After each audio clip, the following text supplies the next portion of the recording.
પોંગલ પર્વની ઉત્સાહભેર ઉજવણી કરાઈ રહી છે। પોંગલ પર્વની ઉજવણીમાં વડાપ્રધાન મોદી પણ પોતે જોડાયા હતા, જેમાં મંત્રી એલ મુરુગનના નિવાસ સ્થાને તેઓ પહોંચ્યા હતા, જ્યાં ઉજવણી કરવામાં આવી। પોંગલ પર્વ ઉજવવો એ સૌભાગ્યની વાત વડાપ્રધાને ગણાવી છે।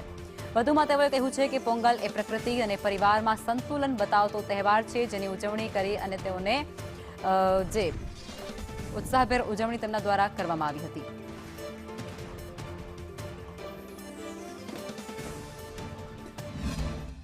हमारे तमिल जीवन में पोंगल एक सुखद अनुभूति की तरह है।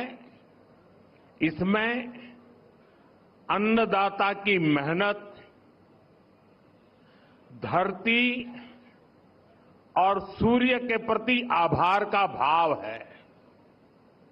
साथ ही ये पर्व हमें प्रकृति, परिवार और समाज में संतुलन बनाने का रास्ता